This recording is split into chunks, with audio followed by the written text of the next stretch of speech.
The Holocene has ended. What we do now, and in the next few years, will profoundly affect the next few thousand years.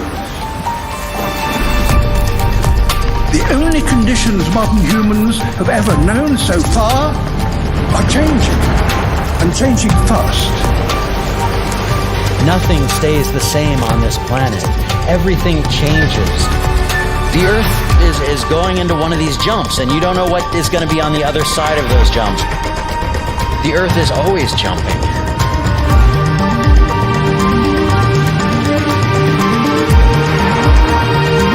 Things move on this planet.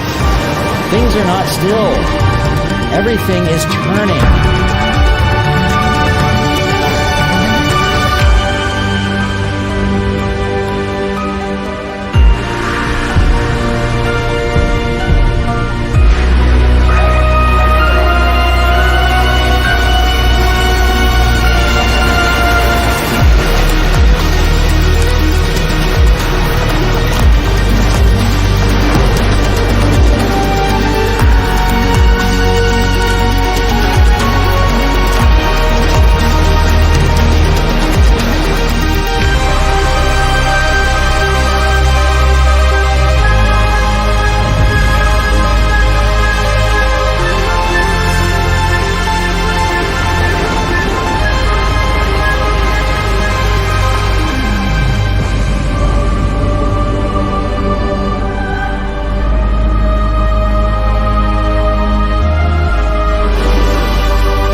As it begins to run out of fuel, the sun won't simply fade away to nothing.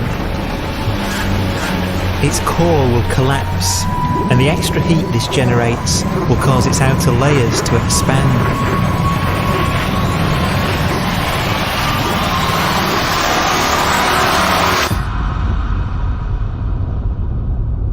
The sun is now dead. Its remains slowly cooling in the freezing temperatures of deep space.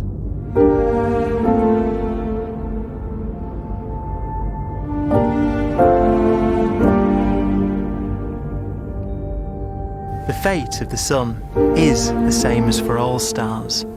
One day they must all eventually die, and the cosmos will be plunged into eternal night. All stars eventually will run out of fuel. The temperature of the universe drops. The stars, one by one, in the night sky, will turn off. And there'll be no more new stars created. And so that the universe will end not with a bang, but with a whimper. And not in fire, but in ice.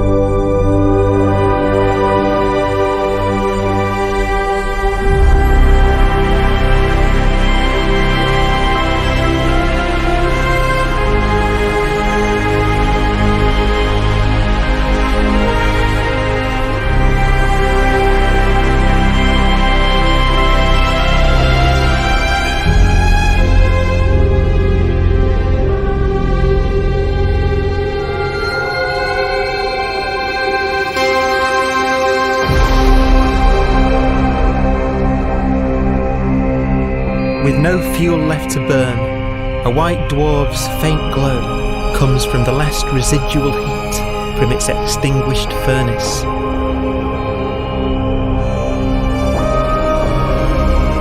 Looking at it from where the Earth is now, it would only generate the same amount of light as the full moon on a clear night.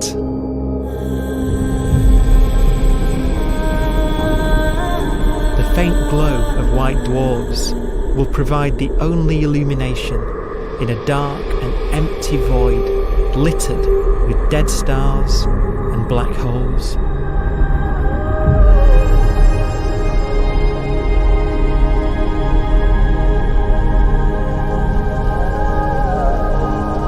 ways, it's kind of a ghost universe. It's the corpses, the zombie stars, that will take us into the future.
A black dwarf will be the final fate of those last stars.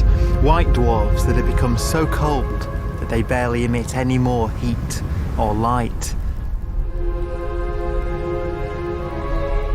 Black dwarfs are dark, dense, decaying balls of degenerate matter.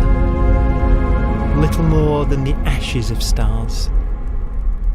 Their constituent atoms are so severely crushed that black dwarfs are 1,000,000 times denser than our sun.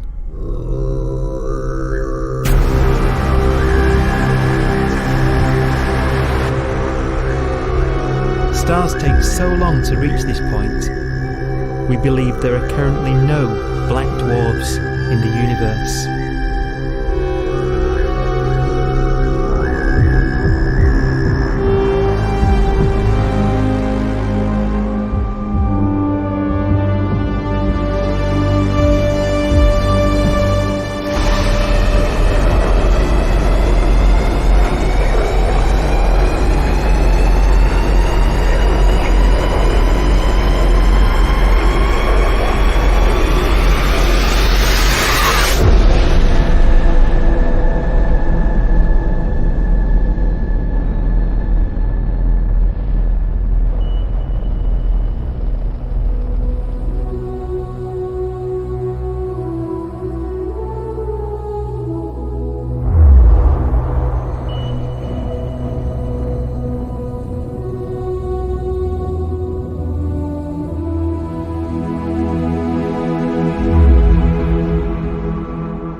We have a pace of life that's based on really the energy available to us now. You could imagine living conscious systems which have a very different pace and therefore can extend out at least a lot farther than you'd imagine otherwise. You could have a living system where if it had a thought every 10 trillion years, that would seem normal. Even if our life dies out, one could imagine at some time arbitrarily far in the future, a fluctuation occurs which allows intelligent life to exist again for a little while. So you might have islands in time of intelligence.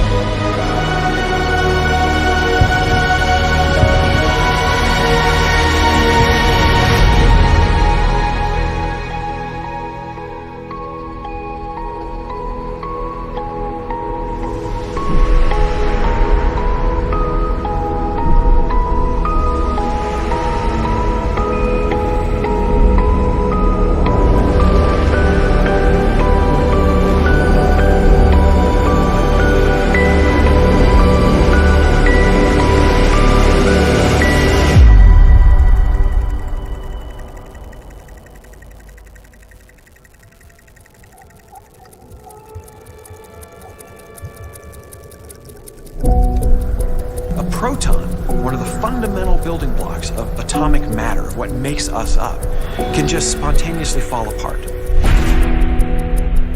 Any material that evades the pull of a black hole eventually dies away as its protons disintegrate.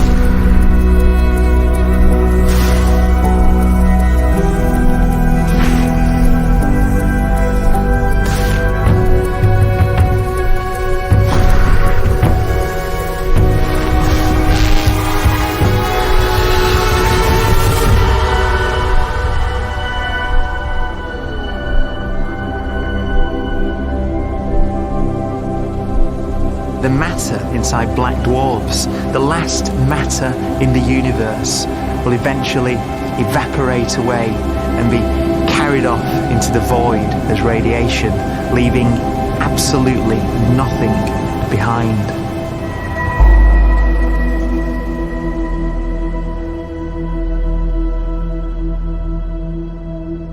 With the black dwarfs gone, there won't be a single atom of matter left. All that will remain of our once rich cosmos will be particles of light and black holes.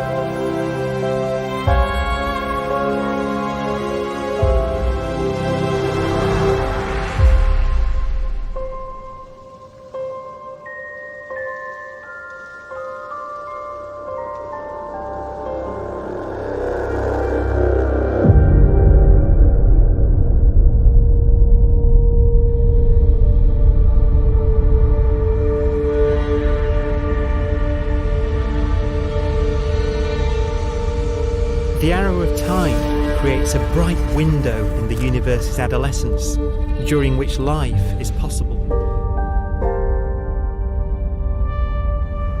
But it's a window that doesn't stay open for long.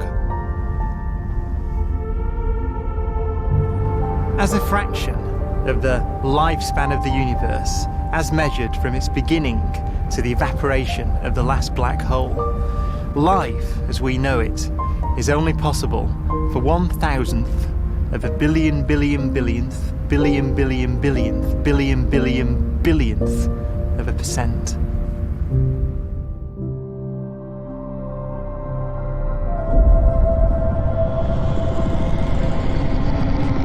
Black holes become the fundamental building block of the universe. A galaxy will basically be a supermassive black hole in a center with smaller black holes orbiting it. Zombie galaxies filled with black holes continue to evolve. They'll eat each other and they'll get bigger, and maybe they'll fall into the supermassive black hole and it'll get bigger. The universe will still be an exciting, dynamic place. It's just that the timescales you're talking about are now trillions of years instead of thousands or millions of years.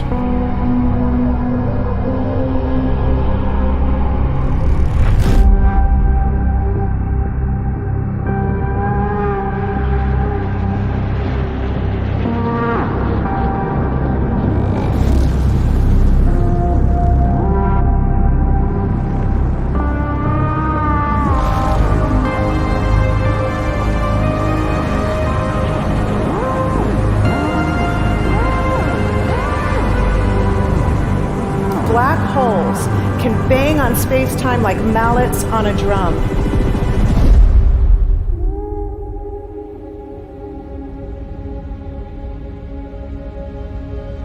And they have a very characteristic song.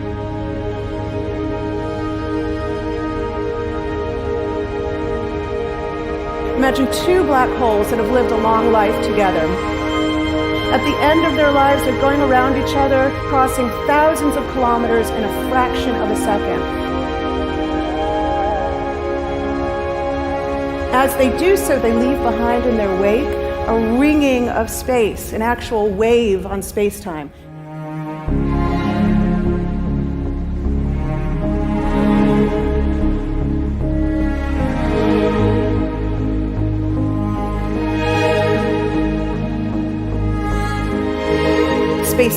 squeezes and stretches as it emanates out from these black holes banging on the universe.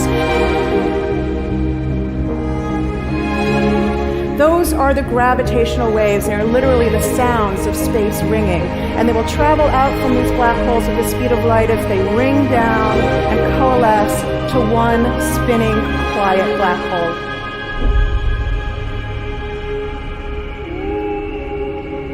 If you were standing near enough, your ear would resonate with the squeezing and stretching of space. You would literally hear the sound.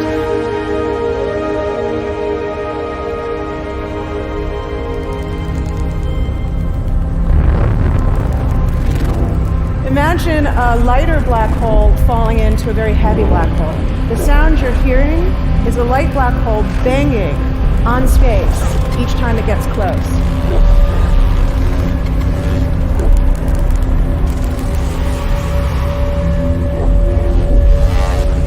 As it falls in, it gets faster and it gets louder.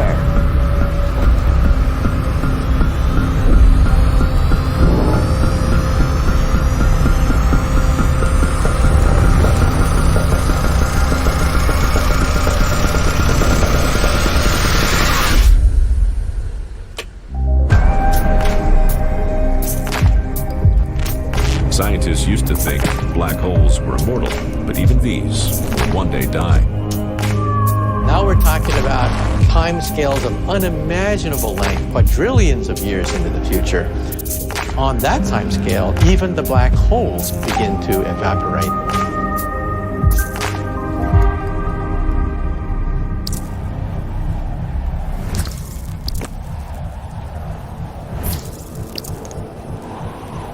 According to quantum mechanics, space is filled with virtual particles, antiparticles, that are constantly materializing in pairs, separating, coming together again, and annihilating each other.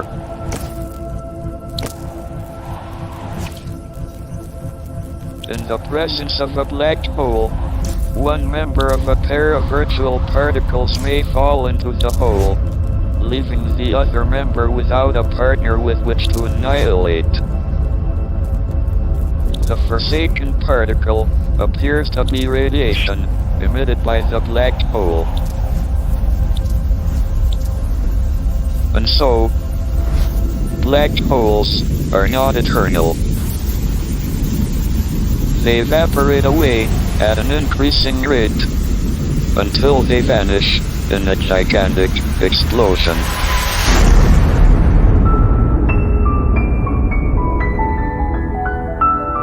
Quantum mechanics has allowed particles and radiation to escape from the ultimate prison, a black hole.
Philosophers and poets have asked the question, will the world end in fire or ice? We can now give an answer.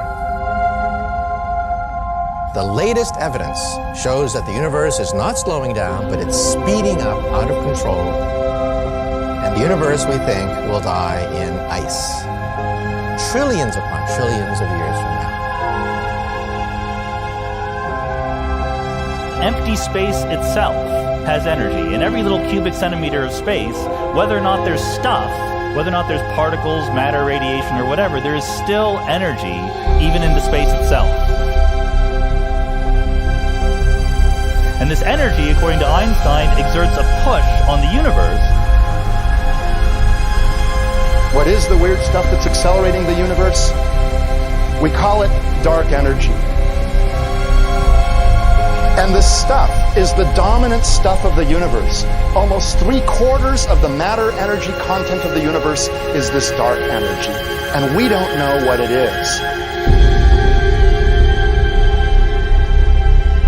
Dark energy, unlike matter or radiation, does not dilute away as the universe expands. This has crucial implications for what the universe is going to do in the future. So what will be the future of the universe? Well, if the dark energy remains dominant and repulsive, the universe will expand forever.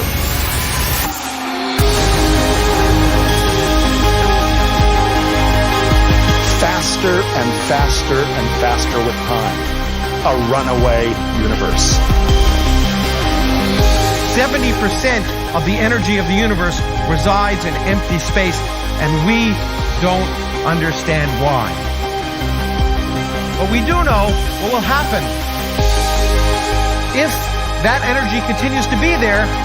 The universe will become cold and dark and empty. That's the future as it might be. We don't know because we don't yet understand the nature of dark energy. Until we do, we won't know the future. We won't even understand our own origins. And that's why we want to know and study this subject.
forecast does seem to be for an ever colder, ever emptier universe.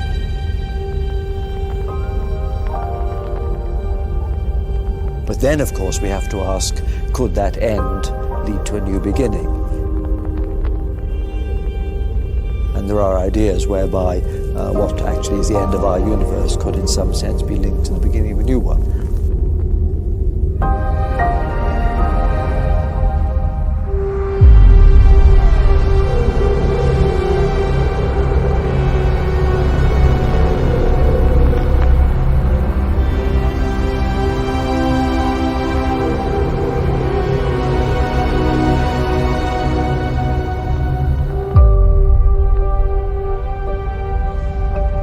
We've worked out the mathematics, the equations. They seem to say that if you have an atom smasher that can concentrate tremendous amounts of energy at a single point, you can perhaps open up a gateway, a baby universe.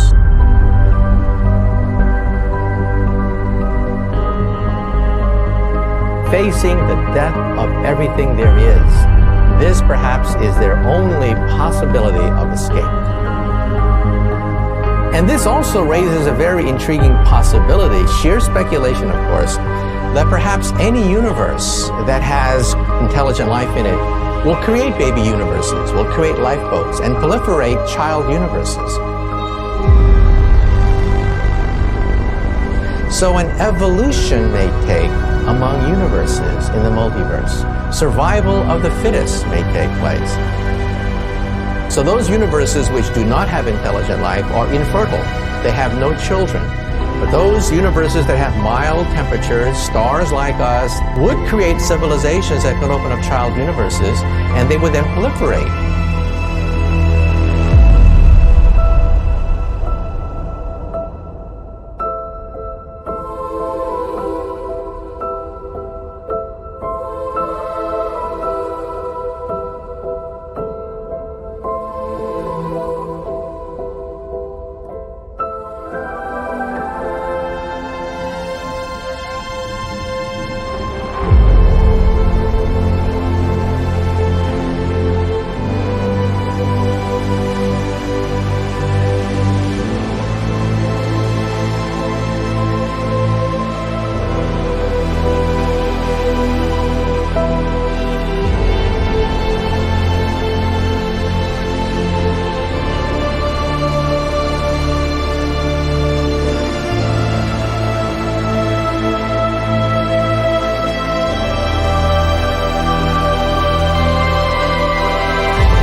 After an unimaginable length of time, even the black holes will have evaporated, and the universe will be nothing but a sea of photons gradually tending towards the same temperature as the expansion of the universe cools them towards absolute zero.